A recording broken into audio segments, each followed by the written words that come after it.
Iglesia, segundo libro de Crónicas, capítulo 20. Tenga la amabilidad y lo busca.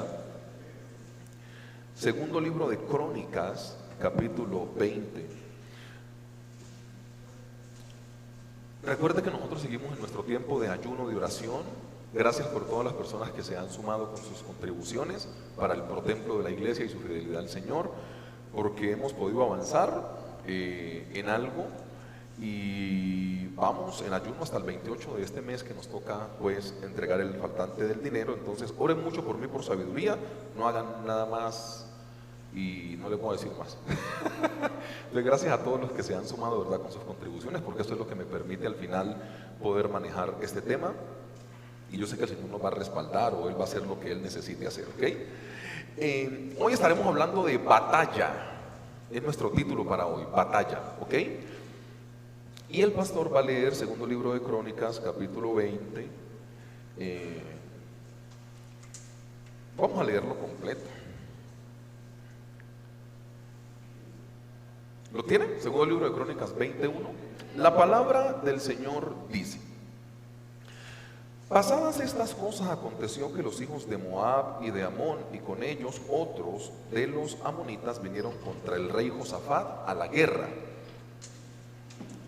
Y acudieron algunos y dieron aviso a Josafat, diciendo: contra ti viene una grande multitud del otro lado del mar y de Siria, y aquí están en Hasezontamar, que es en Gadi, dice el versículo 13. Entonces él tuvo temor, y Josafat humilló su rostro para consultar a Jehová, e hizo pregonar ayuno a toda Judá. Se reunieron los de Judá para pedir socorro a Jehová, y también de todas las ciudades de Judá vinieron a pedir ayuda a Jehová.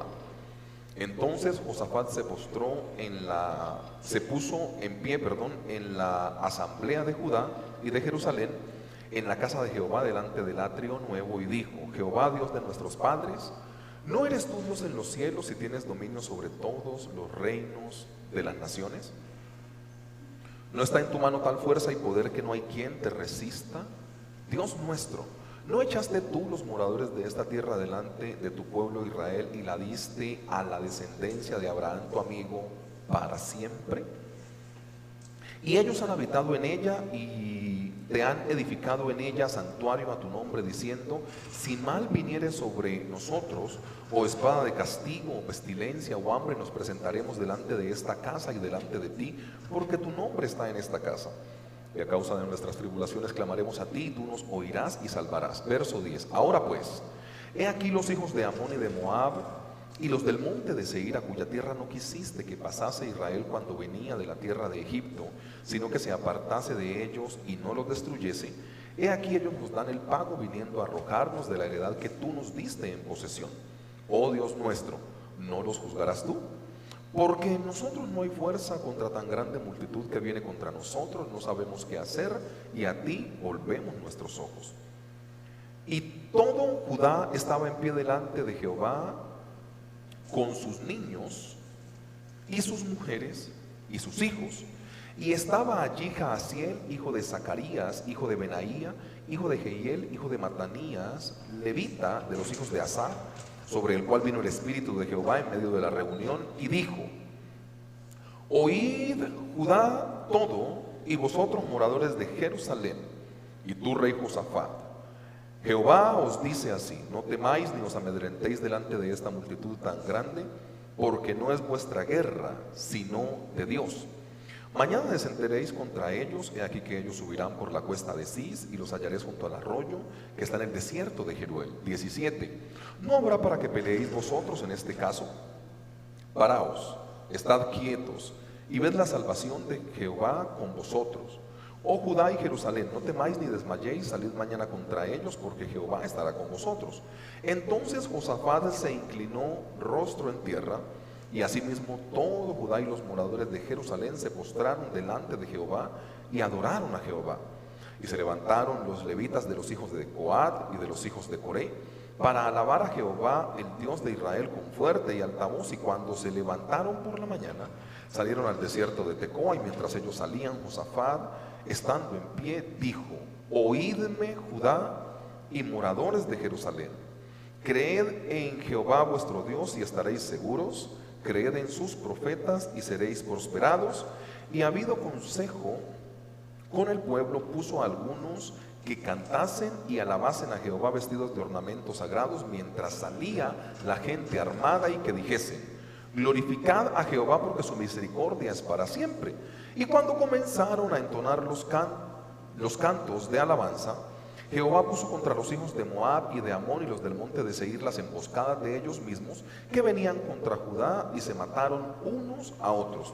Porque los hijos de Amón y de Moab se levantaron contra los del monte de Seir para matarlos y destruirlos. Y cuando hubieron acabado con los del monte de Seir, cada uno ayudó a la destrucción de su compañero.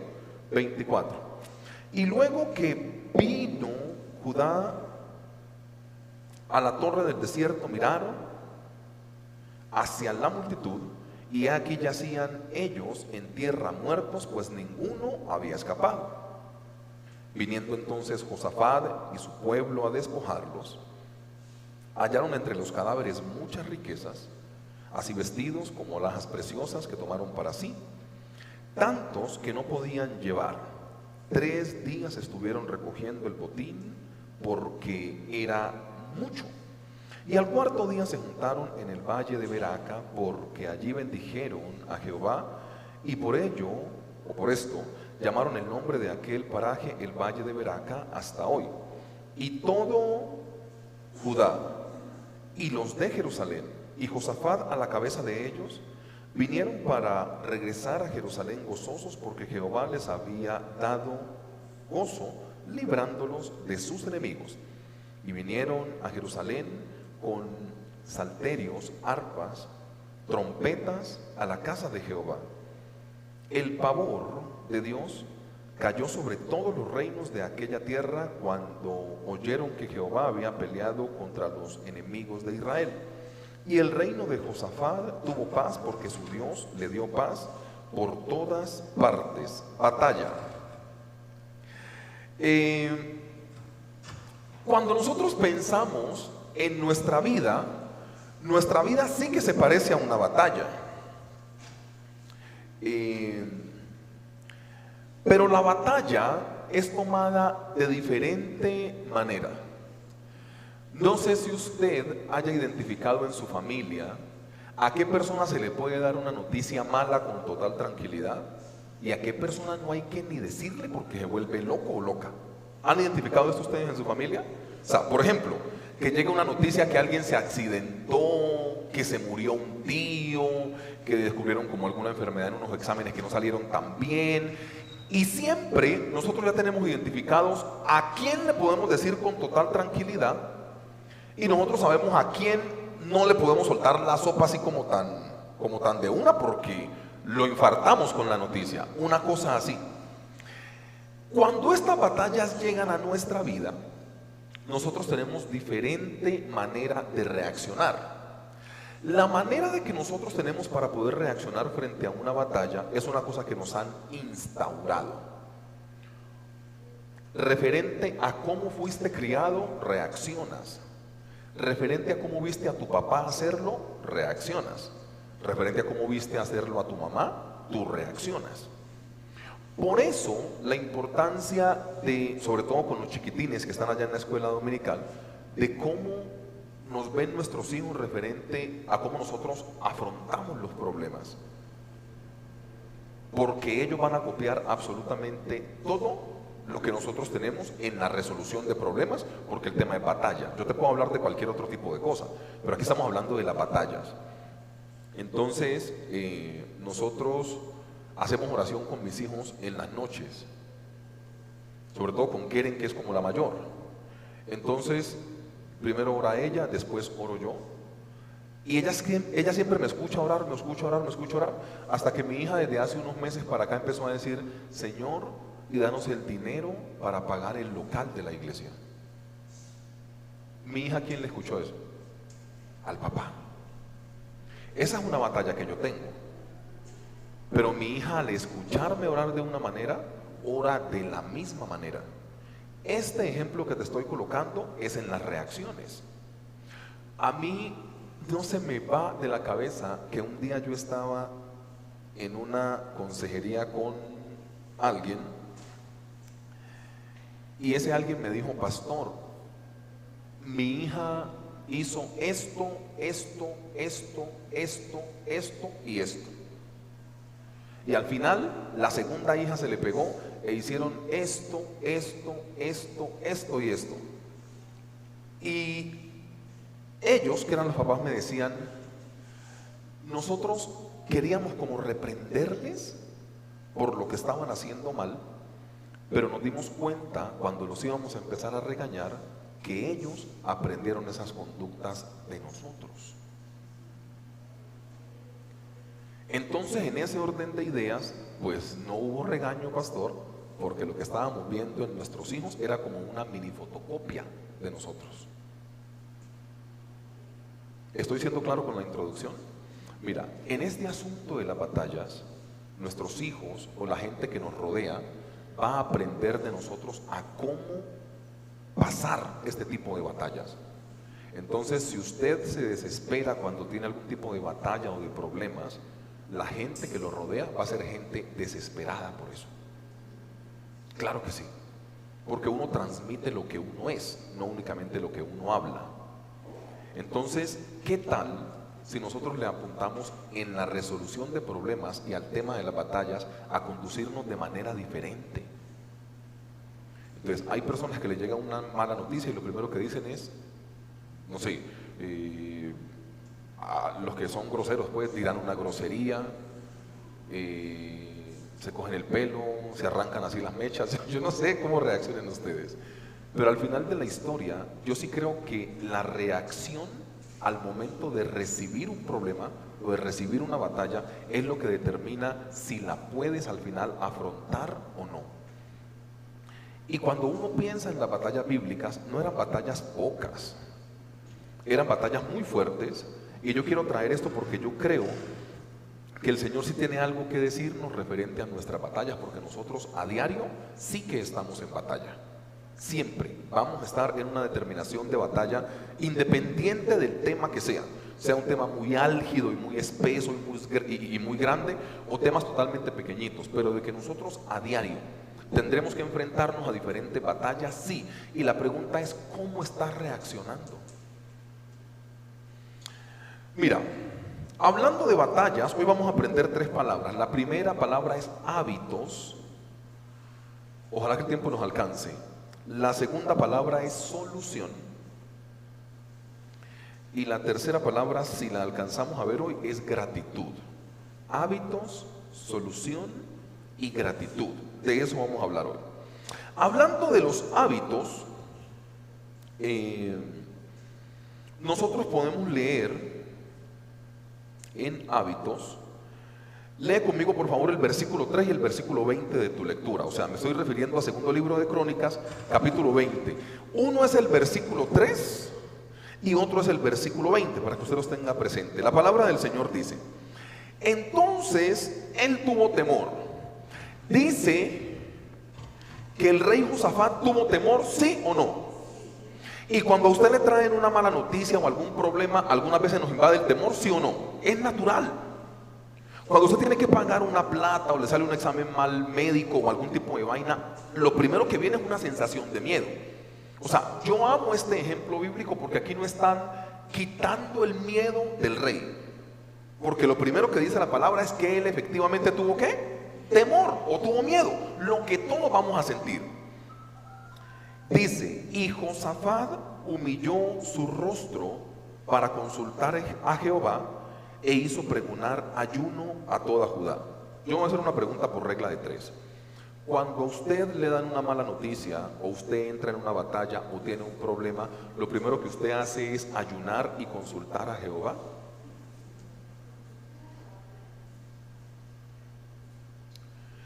¿Te das cuenta que acá hay soluciones, pero nosotros somos la antítesis de estas soluciones?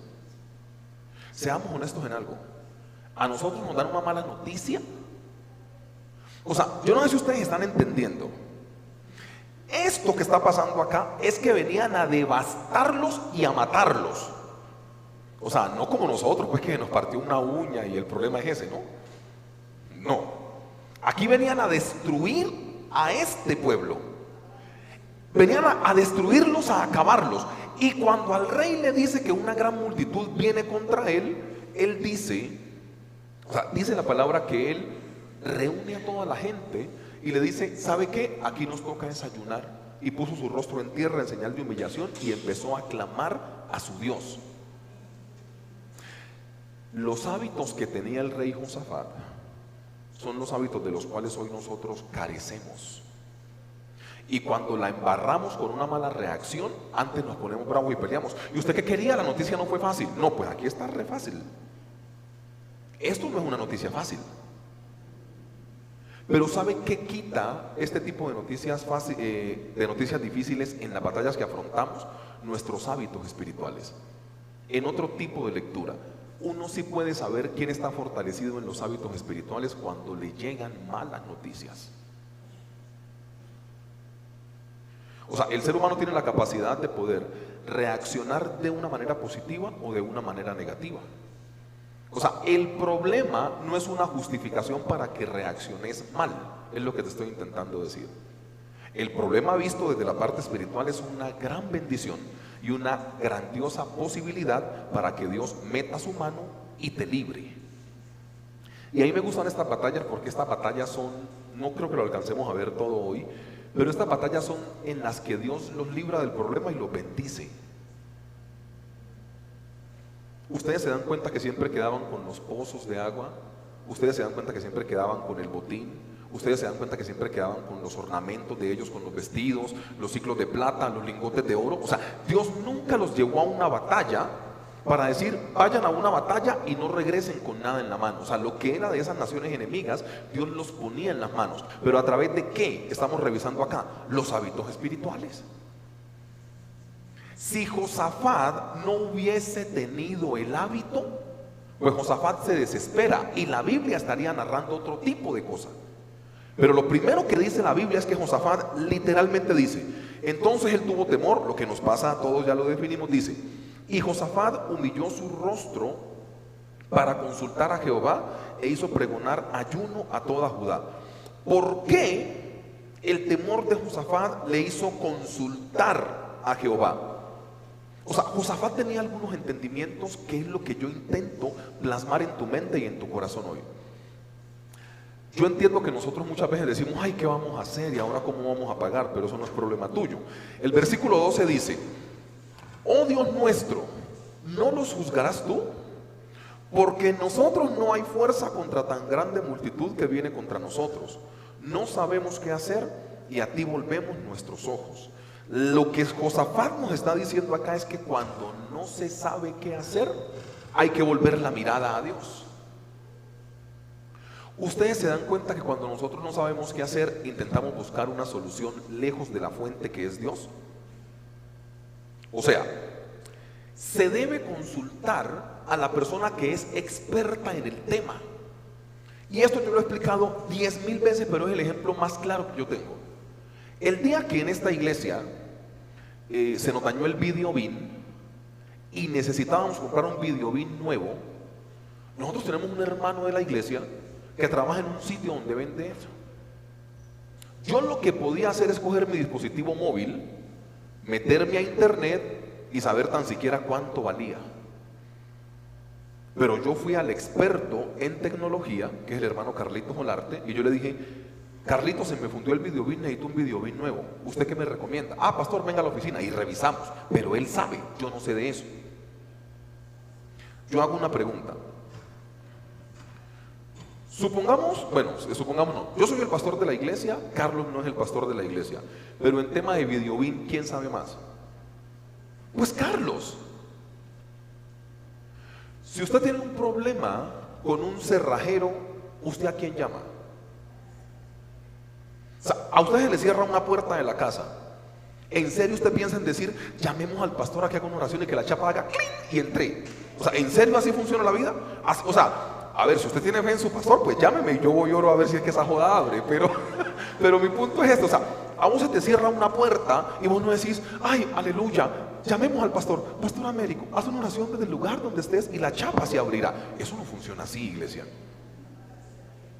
Usted tiene que llamar a un cerrajero, viejo. O sea, lo que te estoy intentando decir es que nosotros somos expertos en acudir a quien tenemos que acudir, menos en lo espiritual. El que tiene un dolor busca una pastilla. El que siente una cosa mala por dentro busca un médico. Al que se le cierra la puerta busca un cerrajero. Tenemos problemas espirituales, empezamos a hablar con los mejores amigos. Somos así. O sea, ¿por qué no acudir al que te hizo, que es Dios? O sea, Josafat tenía un problema grandísimo y él fue al experto. Él no se colocó a inventar. Él fue a la fuente natural, porque es la fuente por naturaleza que puede decirte qué tenés que hacer con tu vida. ¿Sabe cómo se está gobernando la iglesia de hoy en día? A una tía le pasó. Monte un negocio que eso está dando. O sea, aquí ya no se le pregunta a Dios. ¿En serio?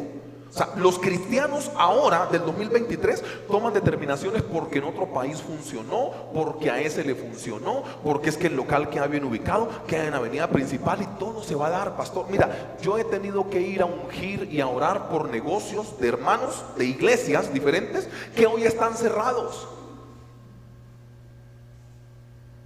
¿Y por qué el asunto no prosperó? Porque abrieron esa joda sin que Dios les dijera, haciéndole perder la saliva al negro allá. ¿Con qué necesidad, hermano? No, pero yo no tenía que haber dicho eso, pero ya lo dije. Pero piensa conmigo.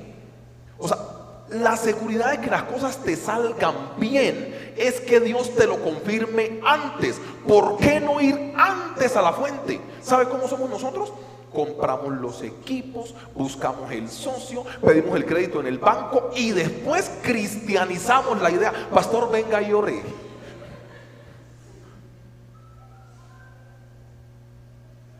¿En serio así funciona la vida, amados? El problema es ese. Mire, a Josafat le dijeron literalmente te vienen a matar. Y Josafat, como tenía los hábitos espirituales de meter a Dios en todo, lo primero que hizo fue consultar a Dios. Y cuando usted consulta a Dios, Dios le da la estrategia. Aquí no se trata de plata, se trata de la consulta a Dios. Aquí no se trata de tener todos los insumos, porque al final yo creo que nunca vas a tener los insumos. Al final, si tenés todos los insumos, no necesitas de Dios. Pero como no tenés los insumos, necesitas a Dios. Pero nosotros somos así. A nosotros se nos presenta algún tipo de problema y empezamos a preguntarle a todo el mundo, menos a Dios. Menos. Entonces las frases son: eso está dando, eso está de moda, fulano de tal hizo lo mismo y le funcionó, pastor. Eso es bendito, pastor. Vean a estos. Y después terminan haciendo cosas que Dios no los mandó a hacer porque no van a la fuente original de la sabiduría, que es Dios. Entonces Josafat, como tenía hábitos espirituales, y el hábito espiritual aquí pueden ser varios, pero se centra o se resume en uno solo. Josafat tenía la costumbre de preguntarle las cosas a Dios. Iglesia, vea, cuando uno va con la potencia de Dios, el asunto es diferente. Cuando uno va con la fuerza de Dios, el asunto es diferente. O sea, cuando Dios está metido en el asunto, el tema es diferente. Si no, te va a tocar luchar en tus fuerzas. Si no metes a Dios, te toca luchar con tus fuerzas. Te toca luchar con tu dinero, te toca luchar con tu estrategia. Y seamos honestos, hermanos, hay días que ni ustedes mismos se aguantan. Usted no va a decir amén a eso, pero yo sé que es así. O sea, llegan días en que usted no quiere ni existir. ¿Y ese que no quiere ni existir va a solucionar tus problemas? No, hermanos. Mire, aquí la palabra del Señor es muy clara. El problema no es la batalla como tal. Seamos honestos. Bueno, rigidicemos el concepto a este texto. Dice que la batalla no es nuestra sino de Dios, este mismo texto, ¿sí o no? O sea, el problema no es la batalla, porque Dios dijo que la iba a resolver. Iglesia, venga, ¿cuál es el miedo a las batallas? Piensa conmigo y vamos despacio. Yo no recuerdo una batalla en la Biblia donde las personas hayan salido más bendecidas que como entraron. O sea, yo no recuerdo una.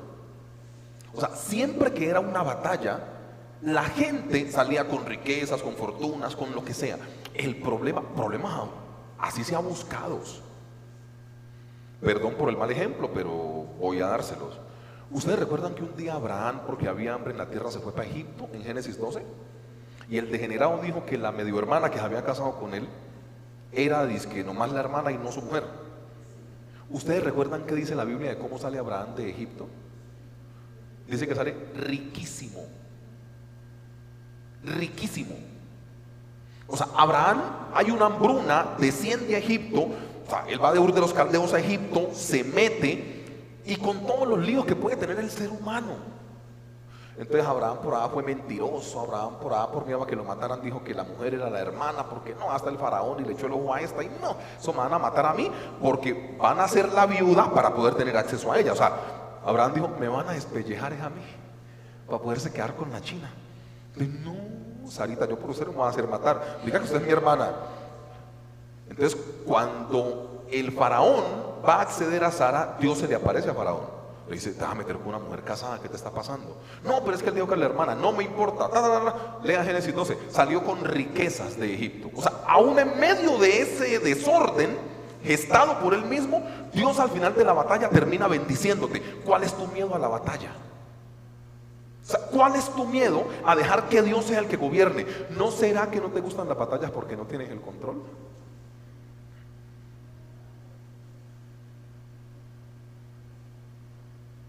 ¿No será que te da miedo consultar a Dios porque tu estrategia, Dios tiene una estrategia diferente a la tuya? ¿No será que te da miedo consultar a Dios porque si tú entras en oración y le dices, uy Dios, que paguen y los voy a demandar, Dios te puede decir, mía es la batalla, yo pagaré, no demandes? Uy Señor, es que quiero que sientan lo mismo. Dios te va a decir, pon la otra mejilla. O sea, yo sí tengo claro por qué la gente no mete a Dios en sus procesos, porque Dios les desbarata todo lo que traen montado. Es que yo quiero eso, y Dios se te mete y te dice, ¿tú quieres eso? O sea, ¿necesitas eso para poder vivir? La mejor cosa que le puede pasar al ser humano es consultar a Dios antes lo que va a hacer, sino que nosotros sabemos a qué nos exponemos con Dios. Nosotros sabemos a qué nos exponemos con Dios. Perdón por la crueldad, pero pues usted me conoce. Yo estoy haciendo 2 prematrimoniales. Y una de las preguntas que yo hago en el prematrimonial es, ¿qué pasaría? O sea, ya tenemos argollas, fecha de matrimonio. Yo hago un matrimonio el 11 de noviembre aquí en Motavita, hago otro el 16 de diciembre, sábado, en Rapiriquí. Entonces ya está montado con fecha, con todo, pastor. Y a mí se me da por hacer unas preguntas que yo sé que soy muy cruel, pero son necesarias. Entonces yo les digo, si Dios se les aparece ya y dice que no se casan, ¿ustedes qué hacen? Y me dicen, uy pastor, ¿en serio? Digo, no, usted respóndame, no si es en serio o en chanza, usted respóndame. A ver, todos entendemos que si estamos en un punto prematrimonial es porque Dios ya dijo que sí. O sea, a ver, pero ustedes esencialmente están entendiendo cuál es mi pregunta. O sea, ¿ustedes van a colocar a Dios por encima de absolutamente todas las cosas que ustedes quieren hacer o no? Es que ese es el punto. ¿Por qué el ser humano no le consulta a Dios? Seamos honestos, al ser humano le gusta hacer lo que se le da la gana. Usted por eso dice, es que es mi tiempo, es que es mi plata, es que yo para eso trabajo y yo me lo merezco. Por eso el ser humano se conduce así.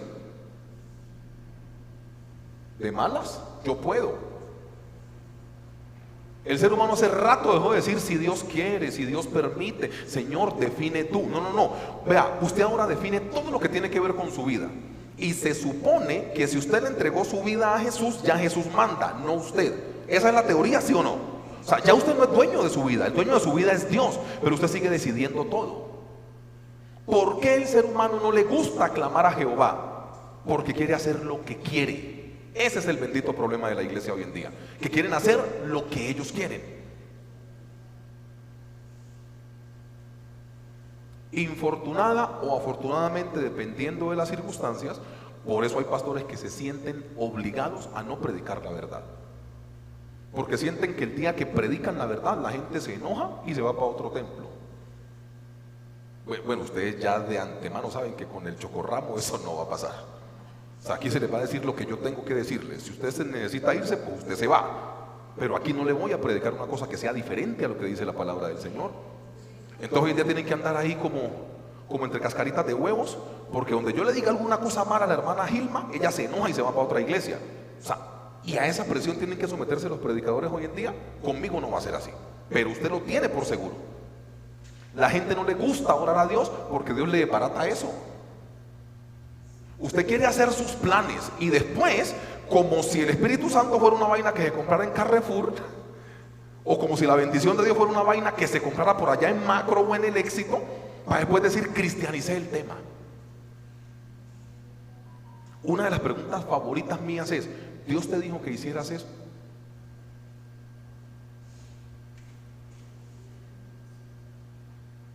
¿Por qué no pedir dirección antes? Esto es una batalla comparadas en las que tengo aquí en la mente, por ahí con la de Gedeón. Y eso que la de Gedeón era menos gente que esta gente. O sea, esa era una batalla que iban literalmente a morir. Pero como él tiene el hábito espiritual de su oración y de preguntarle primero a Dios antes de andar haciendo estrategias, Josafat definió cómo tenía que defenderse. ¿O hubo un profeta de Dios que se levanta y dice: mañana descenderéis por la cuesta de Cis y he aquí que ellos subirán? ¿Quién dijo esto? Pues Dios se lo mandó a decir. ¿Por qué? Porque le consultó primero. O sea, la solución de tu batalla está en la consulta previa a Dios.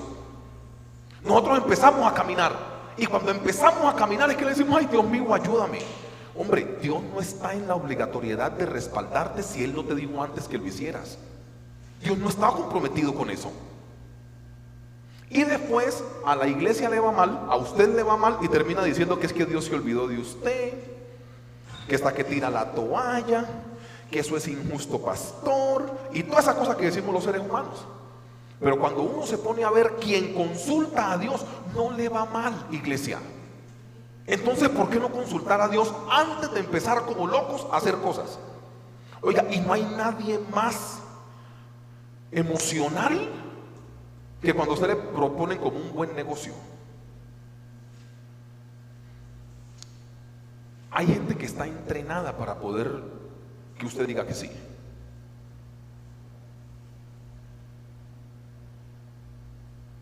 Mire, vea, hay gente que termina metiéndose en cosas que Dios ni le dijo que se tenía que meter, solo porque se lo plantearon muy bien, que eso le va a dejar buena rentabilidad, que ese negocio está dando, que váyase del país que el dólar está a 4.000, y usted empieza: ay, verdad, ¿no? Entonces usted dentro de su ingenuidad, y usted es ingenuo cuando quiere, para otras cosas no, pero usted dice: ay, verdad, pues irnos para los Estados Unidos, mandamos para allá, mandamos para acá, yo no sé qué, ay, el dólar, sí, y usted empieza. Y yo creo que Dios desde el cielo se asoma, Dios dice: este pendejo se va a estrellar. Dios dice: uy, eso, en la frente le dice: equivocación. Pero como nosotros somos así, dejamos llevar por el impulso. Iglesia, la iglesia tiene que empezar nuevamente a consultarle a Dios qué es lo que Dios quiere. Sino que a la gente no le gusta el plan. Yo creo que una de las virtudes de San José, ¿sabe en qué estuvo? En que José quería dejar a la Virgen María. O sea, cuando María le dice que está embarazada por el Espíritu Santo, José como que ese cuento no se lo creyó mucho, y José dijo: papi, mañana la despacho y yo me voy. Y está en braqué. Y se le aparece ese bendito ángel, para que vea que es rendir los planes y la voluntad nuestra a lo que Dios quiere. No te pese tomar a María por mujer. porque lo que en ella es del Espíritu Santo es. Ya. Ahí se desbarató el plan.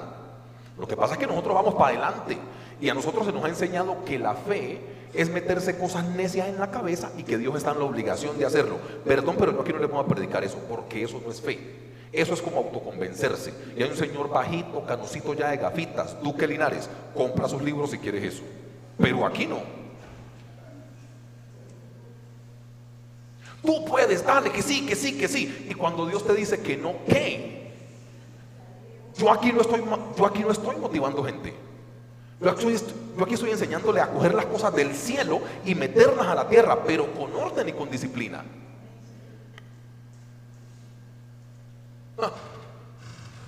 La iglesia cree que el único requisito para que le vaya bien es asistir a una iglesia y ser cristiano. No, Dios tiene que decirte que sí. Y a Dios lo que le gusta algunas veces es decirnos que no. Solo para probarnos el carácter, para que nosotros entendamos que Él es quien está. Mire, Dios conoce tanto al pueblo que el día que le da el decálogo, hablemos de esta palabra que parece más de la iglesia tradicional, pero el día que Dios le da el decálogo, Dios dice: yo conozco a esta gente. De los 10 mandamientos, 8 se los hizo empezar con la palabra no. Dios nos conoce. Y si usted es una persona inteligente y lee Deuteronomio 5 y Éxodo 20 y usted entiende que a Dios le gusta decirle a usted que no, usted por sabiduría le pregunta primero. ¿Cuántos fuimos de niños a pedirle un permiso a papá y a mamá que sabíamos que nos iban a decir que no?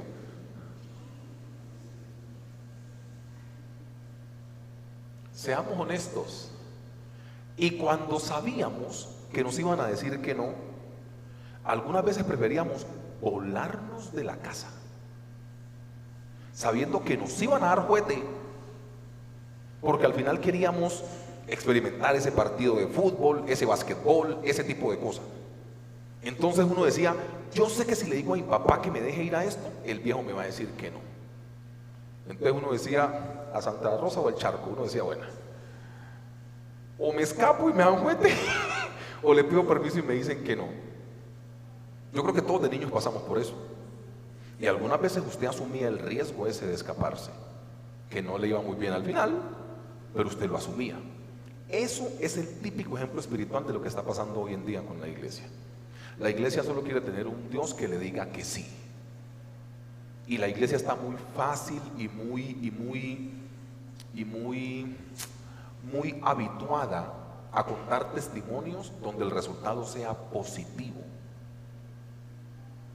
O sea, testimonio no es una respuesta positiva.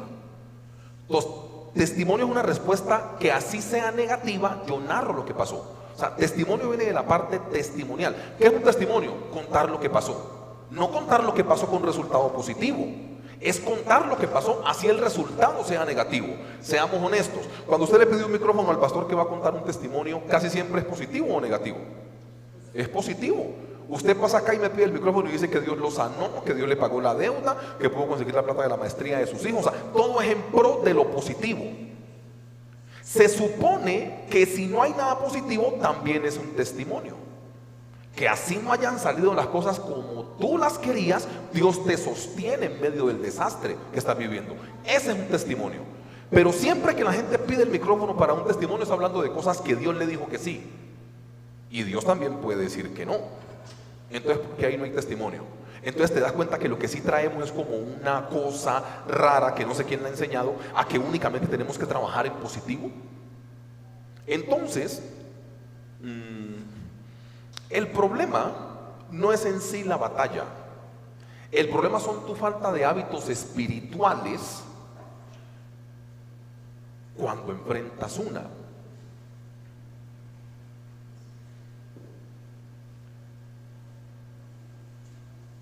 Lo primero que muestra es hábitos.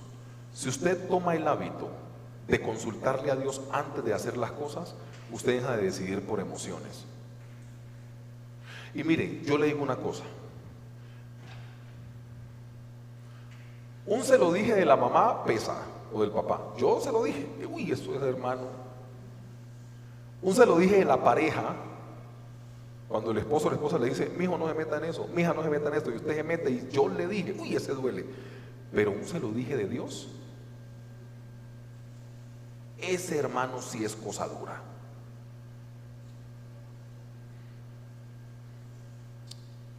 Josafat tenía los hábitos dentro de los cuales estaba consultarle al Señor. Consulte antes y arriésguese a que Dios le diga que no. Pero usted va a la fija. Pero que a ustedes le meten cosas en la cabeza.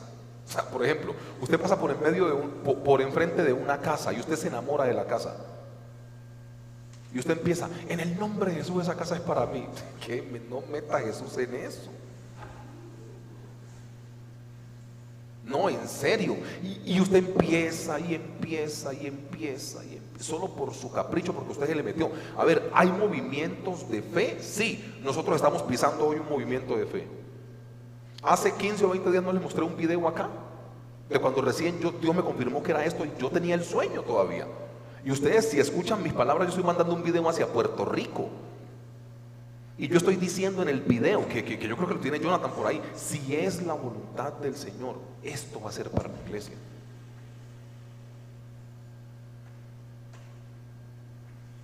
La fe no tiene que ver con declarar cosas a la loca y autoconvencerte de qué cosas van a pasar. La fe más real es cuando le preguntas a Dios y Él te define si sí o si no. Deje de andarse equivocando tanto por sus impulsos. Y esos que en la iglesia dicen, es que yo sentí, pastor, ¡ja! Son peligrosísimos.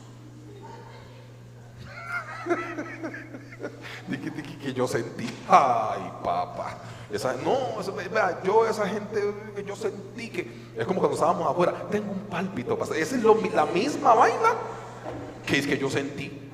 O sea, Dios expresa su voluntad. La expresó hace 2000 años a través de la Biblia. Y hay gente que para autoconvencerse de que lo que están haciendo es así, entonces son mentirosísimos, que Dios me dijo, Dios me habló, Dios me mostró, yo sentí. Ese cuento sáquenlo y céntrense en lo que es la palabra del Señor. Lo segundo que muestra el texto bíblico es la palabra solución, ¿cierto?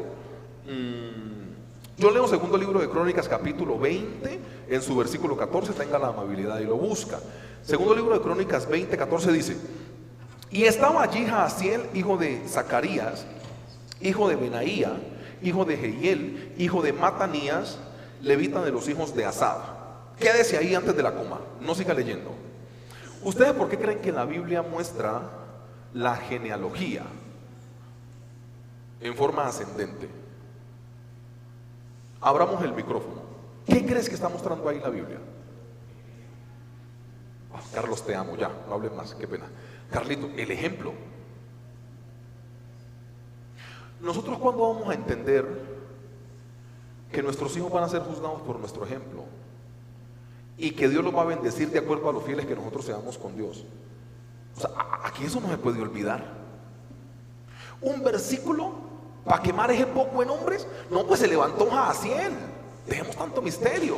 ¿Por qué el escritor siente la necesidad de decir de qué casa venía? Porque hay un buen testimonio en esa línea generacional. Se la menciona toda.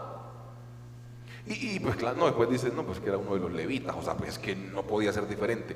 Iglesia, mire, hago un paréntesis aquí porque no voy a predicar de eso y la orientación no va hacia eso. Pero tengamos cuidado en cómo nosotros como grandes nos conducimos con Dios. Porque yo sí le puedo garantizar, y tengo todos los ejemplos bíblicos que usted quiera, que sus hijos van a ser bendecidos por cómo usted se comporte de viejo con Dios. Eso no lo vamos a quitar. Ejemplos rápidos. Estamos en época de sequía. Isaac mueve su pueblo. Isaac, hijo de Abraham, ¿cierto? Entonces Isaac va a un pozo y llega a sacar el agua. Pero ese pozo, como había estado unos meses abandonado, ya lo tienen como otros. Cuando llegan ahí a preguntarle a Isaac por qué el ganado está bebiendo y por qué Isaac está tomando, ¿y usted qué, hermano? Mi papá es Abraham. ¿Sabe qué le dijeron a Isaac? El pozo es suyo. Estoy narrando la historia del Génesis. Ahí está en Génesis. Isaac va y toma un pozo y eso tenía dueño, pero ya la región sabía de lo grandioso que era el nombre de Abraham y cómo Dios lo había enaltecido. ¿Tuvo que Isaac cavar el pozo? No.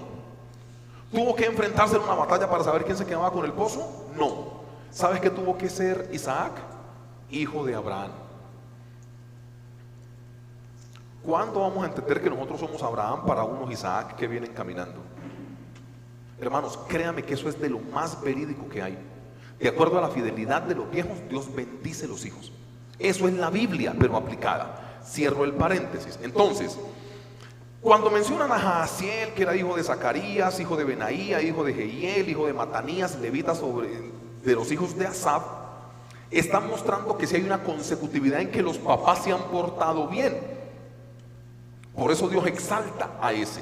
Pero el punto mío es el siguiente, sobre el cual vino el Espíritu de Jehová en medio de la reunión. Ustedes se dan cuenta que hay una consecutividad en portarse bien con el Señor y que el Espíritu Santo venga sobre ese que se ha portado bien. Tenemos unos mecanismos extraños. A ver, todo se para estas cosas. Sí, nosotros, sí, uno de los que saca funciona, ¿cierto? Sí, sí, es. Nosotros tenemos hoy un poco de mecanismos raros. Y un mecanismo raro es intentar meter como el Espíritu Santo a la fuerza. O sea, prácticamente con la línea genealógica que venía de esta, al Espíritu Santo no le queda otra que descender.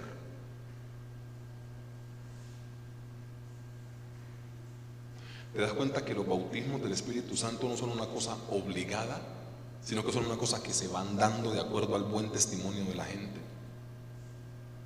Y hoy en día, por esos apasionamientos y acaloramientos, hacemos unos shows algunas veces que no tienen nada que ver con el Espíritu Santo. Entonces hoy yo puedo predicar de la importancia del Espíritu Santo y yo hago pasar la gente al frente y empiezo a orar, a imponer manos, dije, para que el Espíritu Santo los bautice, y eso puede llegar a pasar si Dios me dice que pasa. De resto eso no pasa, porque no tiene que ver con el show ni con el espectáculo, tiene que ver con una consecutividad. Entonces mencionan los nombres y dice que el Espíritu Santo llegó. Seamos bíblicos.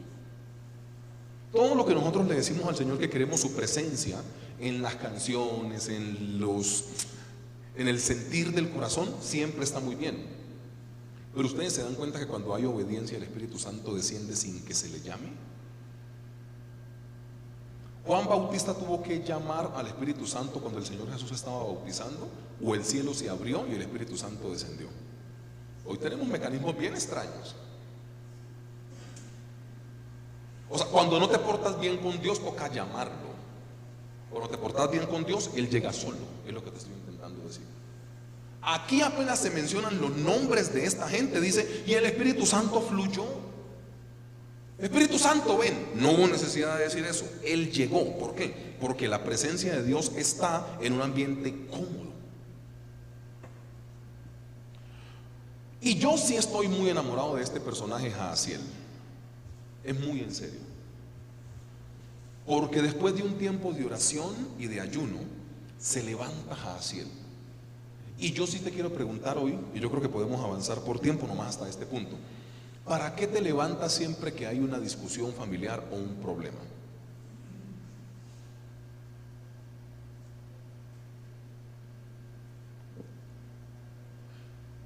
Si demuestras que tenías la razón, ¿qué pasa? Eso no soluciona el problema. A ver, hay un problema familiar, ¿cierto? Y usted dijo, no hagan eso porque les va a ir mal. Listo. Y les fue mal como efectivamente usted dijo. El usted restregarle en la cara a los demás que usted tenía razón y que ellos estaban equivocados, hago la pregunta, ¿soluciona el problema? ¿Para qué lo hace? Oiga, ¿cómo estamos de acostumbrados a...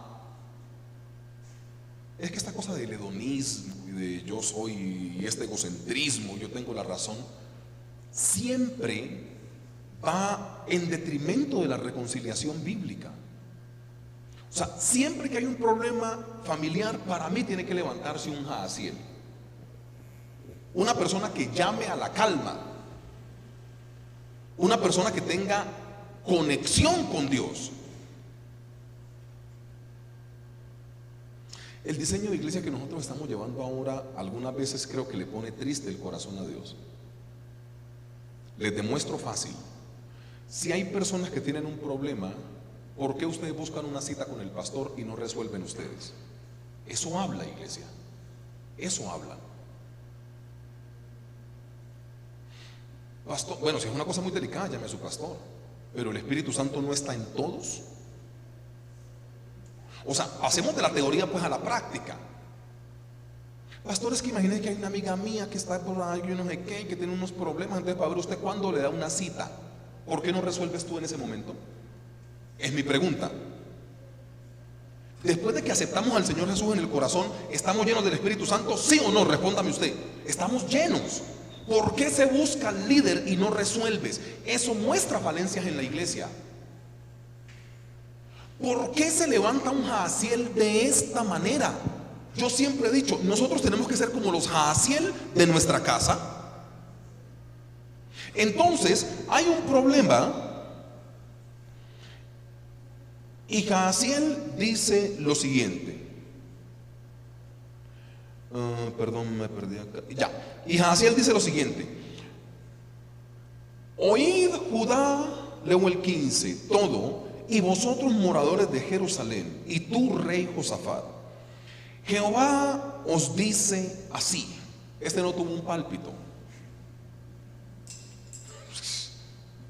A mí me parece, pastor, a mí se me hace que muchas veces de las cosas que pasan en la iglesia tiene que ver más como con un espíritu de sospecha. O sea, como que yo sospecho que algo y tiro unas palabras así como a la loca. Eso, hermano, eso no funciona así. Entonces así él dice: y tú, rey Josafat, Jehová os dice así: no temáis ni os amedrentéis delante de esta multitud tan grande, porque no es vuestra guerra, sino de Dios. Tiene que levantarse un Jahaziel en tu casa a decir: tengamos confianza en el Señor, así estemos viendo un desastre. Pero muchas veces el que más conoce de Cristo es el que más se despeluca. ¡Ay! ¿Y qué vamos a hacer? ¿Y qué vamos a hacer? ¿Y qué? No es tu problema qué vamos a hacer. Eso lo hace el Señor. Y les coge un desespero. Y por eso, cuando ustedes se dan, miren, siempre que hay un problema en la casa, tiene que haber un Jahaziel en la casa. Una persona que calmadamente diga: hombre, pero ¿cuál es el bendito desespero? ¿No se supone que le creemos a Dios? ¿No se supone que Dios nos dijo que nos metiéramos? Entonces si Dios da la visión, Él tendrá que dar la provisión. Calmémonos. Pero empiezan a tomar todas las acciones equivocadas, a llamar a un poco de gente, a contar cosas de la privacidad de la familia, por intentar buscar soluciones. Unos se meten en créditos, en préstamos, en el gota a gota, y yo no sé, un poco de cosas. Y después la solución estaba en esperar hasta que Dios les dijera: ahí está. Pero usted se desesperó, hizo cosas y después ya es complejo. La iglesia debe dejarle a Dios hacer su trabajo. Deje que Dios sea el que resuelva. O sea, Josafat se levanta y dice: hombre, aquí nos van a matar. El número de personas que viene contra nosotros, hermano, es como de 100 a 1. No podemos contra ellos. Pero nuestros ojos tienen que estar puestos en el Señor. Entonces, ¿cuándo te vas a acostumbrar a levantarte como Jahaziel en tu casa? Y yo no conozco su intimidad, pero sí voy a hacerle una pregunta a continuación. Cuando se presentan problemas en la casa, ¿usted es Jahaziel o Luzbel? No, mentira, no, usted. En serio, o sea, en los problemas y situaciones adversas de su casa, usted es la persona que llama a la calma. No me levante la mano, no me cuente el testimonio, únicamente respóndase. O sea, llega un problema y usted es la persona que en su casa dice: bueno, busquemos la solución, clamemos a Jehová. O usted: ay, yo le dije, es que mire, que es que ese Petro que...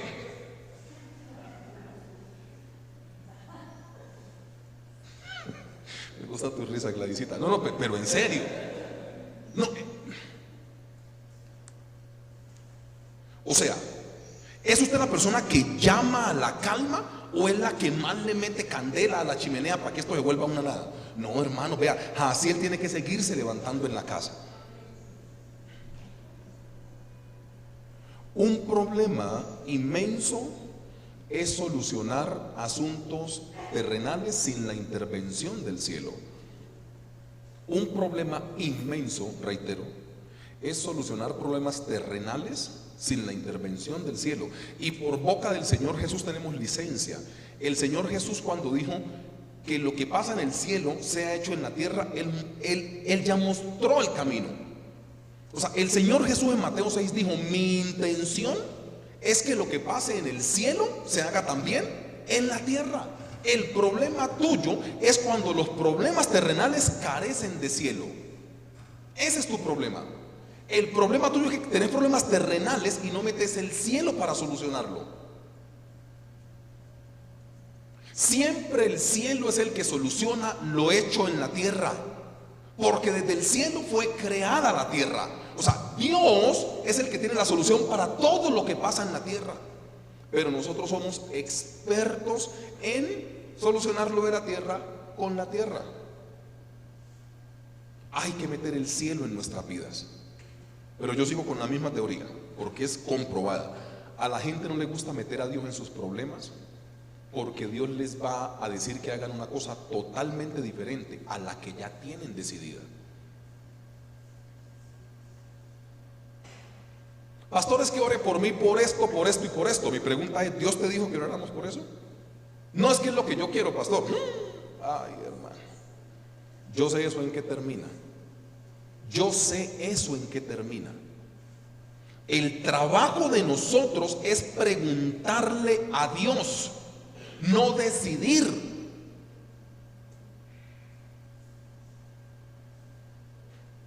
No hemos entendido que la palabra dice que cuando somos adultos ya vamos a ser guiados. Más dependencia.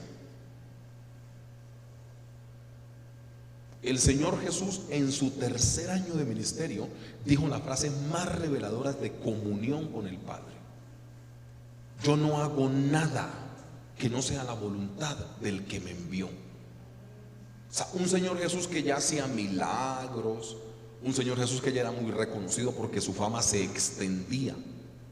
Entre más crecía, más dependía de Dios.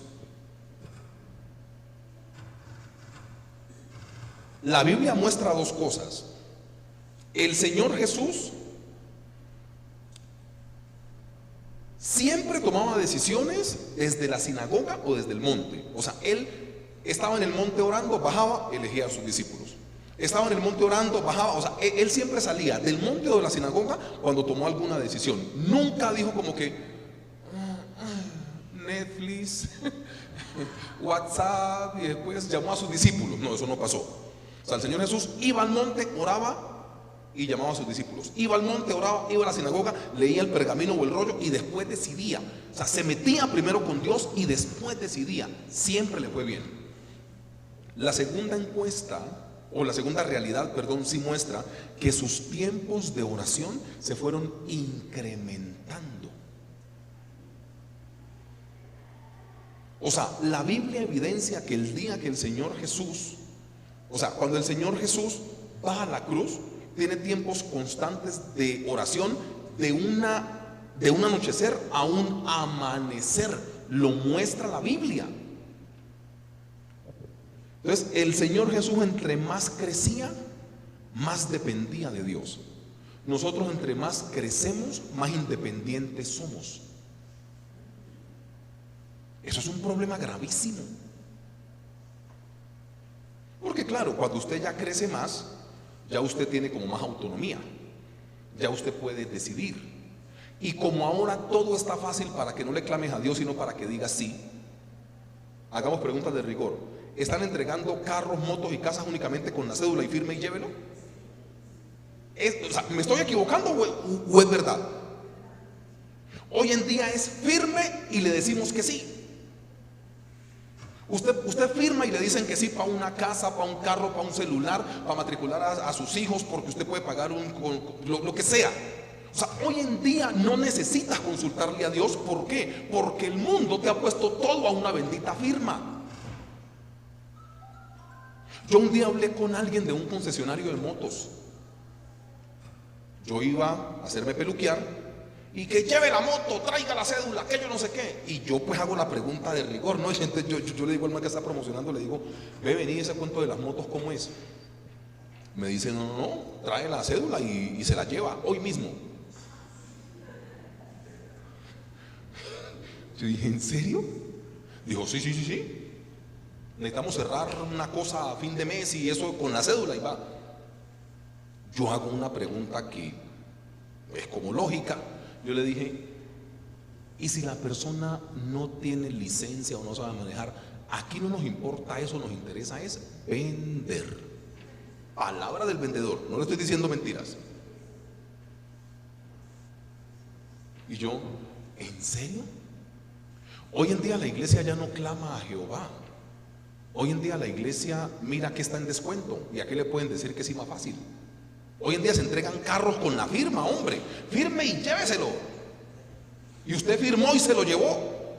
Y después le dice, Dios, ayúdame a pagarlo. Es que la gente es bien chistosa. Hagamos gratitud para no dejar el tema inconcluso. Gratitud, lo tercero.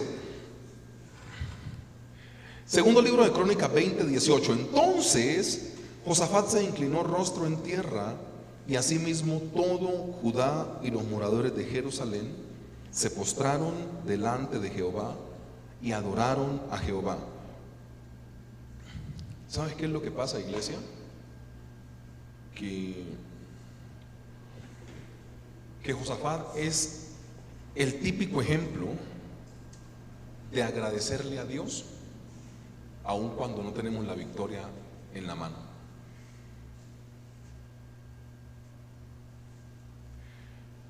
Josafat en ese versículo empieza a agradecer, pero no han ido a la batalla, no tienen el botín en sus manos,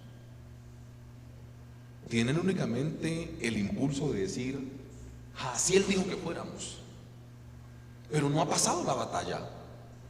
¿Y por qué ellos le agradecen a Dios como si las cosas ya hubieran pasado?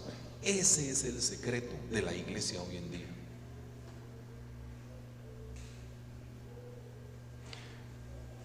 Perdón por colocarlo en estos términos, y voy a empezar por acá. A Dios sirve que le agradezcamos siempre, ¿ok? O sea, no vaya a entender mal el punto de predicación que traigo, pero voy a colocarlo en estos términos. Si le agradeces a Dios después de tener las cosas en tu mano, para eso no necesitas fe. Necesitas esperar que pasen las cosas. Pero si le agradeces a Dios como Josafat antes de ir a la batalla, necesitas demasiada fe, pero muchísima. Porque Josafat dijo eso en frente de toda la asamblea. Si Josafat va a la guerra y fracasa, es una vergüenza.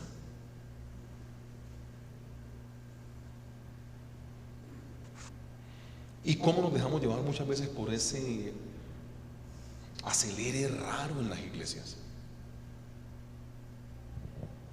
Y así como nos dejamos llevar por ese acelere raro en las iglesias, no le agradecemos al Señor antes. Y Josafat, ¿sabe qué le está diciendo? Gracias, Señor. ¿Ya tenía el resultado de la batalla? No. ¿Agradeció? Sí. Reitero. ¿Tenía Josafat el resultado de la batalla? No. ¿Ya tenía el botín en sus manos? Menos. ¿Agradeció? Sí. ¿Cuándo? Cuando estaba metido en un problema. Los problemas están diseñados para que le agradezcamos a Dios, como lo hizo Josafat. Pero muchas veces llega un problema y lo que hacemos es pelear con todo el mundo. Lo que hacemos es buscar un culpable. ¿Y eso en qué ayuda? Iglesia, mire, yo creo que nosotros con estas predicaciones tenemos que llegar a un entendimiento diferente. O sea, estoy siendo muy literal en la Biblia. Josafat no había ido a la batalla. Josafat, como no había ido a la batalla, por ende no tenía el botín en sus manos. No estaba descansado diciendo, uy, no, ya se fue la amenaza. Josafat no tenía nada de eso. Y cuando tiene que abrir su boca, ¿sabe para qué la abre? Para agradecerle a Dios. Gratitud antes de. ¿Sabe qué se nos ha enseñado en la iglesia? A agradecerle a Dios cuando tenemos las cosas en la mano. Perdón por ser tan agresivo con lo que voy a decir, pero ¿eso para qué? ¿Eso para qué sirve? Eso no sirve para nada. Eso es coloquialmente, eso es como el gracias a la orden. Me diste algo, te agradezco. No, a Dios le agradecemos así no nos haya dado nada todavía. Esa es la síntesis bíblica. Y yo le puedo garantizar que cuando a usted le llegue un problema o una dificultad y usted se ponga rostro en tierra y ayune y le agradezca a Dios sin usted conocer el resultado, Dios desde el cielo tiene que decir, no me queda otro que bendecirlo.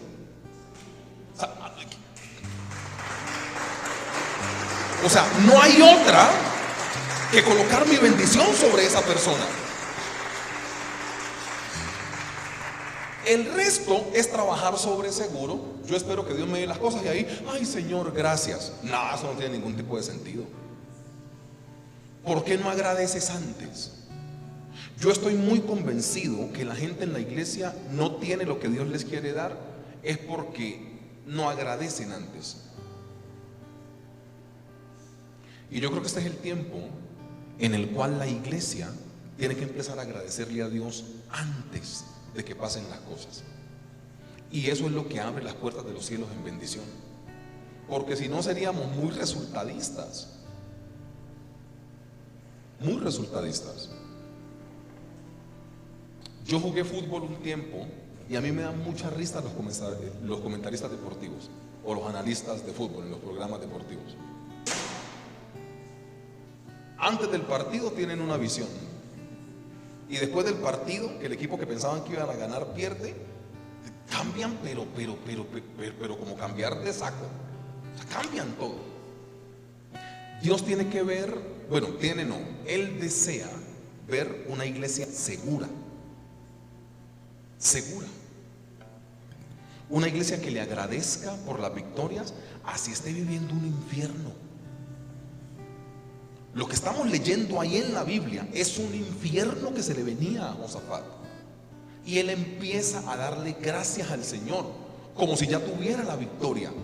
Y cuando Dios ve eso, Dios dice, a mí no me queda nada diferente a bendecirlos, porque están confiando en mí. No porque el resultado fue positivo, sino porque únicamente creen y confían en mí. Es que a Dios no se le sigue porque te diga que sí o porque te bendiga. A Dios se le sigue por su esencia y por lo que Él es. No importa si te sana o no, le sigues. Si te pone plata o te pone pobre, no importa, le sigues. Si te da la casa de tus sueños o el carro de tus sueños, o te tiene todo el tiempo andando en bus, lo sigues y le amas. No por el resultado que tengas en tu mano, sino por su esencia en bendición, por lo que Él es, iglesia. Saquemos de la cabeza que a Dios únicamente le damos la honra y la gloria cuando nos dice que sí a nuestras oraciones. Eso no puede pasar. Del amor de Dios, según Romanos, nadie puede alejarnos. Ni lo alto, ni lo bajo, ni lo llano, ni lo profundo. Nada tiene que alejarnos. ¿Y cómo piensa un poco conmigo y con eso termino, te lo garantizo? ¿Cómo se siente Dios de ver a una iglesia que únicamente agradece cuando las cosas son positivas para la iglesia? Eso se llama chantaje, manipulación y interés, ser un majadero, mejor dicho. Ya. Únicamente agradecerle a Dios cuando te dice que sí es deshonrarlo. Dios merece tu admiración, aun cuando Él determina que eso que le estás pidiendo tiene que decirte que no, porque te va a romper, porque te va a dañar. Entonces, ahí nos alejamos de Dios o empezamos a pelear con Él. ¿Por qué? Porque únicamente te dijo que no. Te está previniendo de algo y antes estás enojado con Él. El día que usted y yo Aprendamos a agradecerle a Dios, aun cuando nuestra vida sea un desastre. Y aun cuando Dios nos diga que no a una cosa que le estamos pidiendo, el asunto cambia, porque usted no se frustra. Usted entiende que la voluntad del Señor llega, así sea en negativo para su vida. Así sea en negativo. Hermano, vea, hay cosas que yo le he pedido al Señor en oración y Dios me ha dicho que no. Y usted no me ve a mí cambiando de iglesia. Ay, me voy de esa iglesia porque siento que hay como que no, espere, hermano, o sea, no. O sea, por cosas válidas, que Dios lo mueva, que usted vea un escándalo. Pero de resto acostúmbrese a que Dios le puede decir a usted que no. Es que ese es el punto de predicación. Josafat le está agradeciendo a Dios sin tener la batalla ganada. Yo te adoro. Josafat le está diciendo, así yo pierda, mi adoración hacia ti no la cambia una batalla. Mi amor hacia ti no la cambia una equivocación. Es que es lo mismo. Es lo mismo. ¿O quién de los que son padres aquí dejan de amar a sus hijos porque la embarran de vez en cuando? Uno hasta más los ama, no dice este pendejo, o sea, hace sus embarradas, pero ahí llevémoslo. Uno los ama hasta más. ¿Es así o no es así, iglesia? O sea, ¿quién deja de amar a un hijo porque un hijo se equivoca? Eso no lo hace nadie. ¿Le sacan a uno la piedra? Sí. Uno les advirtió y se equivocaron y uno ¡ay!, le da como más rabia a uno. Pero ¿eso cambia el amor por tus hijos? No lo cambia. Es lo mismo. Tu amor hacia Dios no puede cambiar porque Dios te diga que no. Y te frustras y te deprimís ahora porque ay, yo quería una cosa y Dios me dijo que no. Eso es, o sea, no, hermanos. No. A Dios hay que tener gratitud con Dios, así como la tuvo Josafat, sin haber experimentado la victoria. Él iba, no sabía qué iba a pasar, pero empezó a decirle a Dios, gracias. Y eso vamos a hacer a continuación. Póngase de pie y oramos por cortos minutos.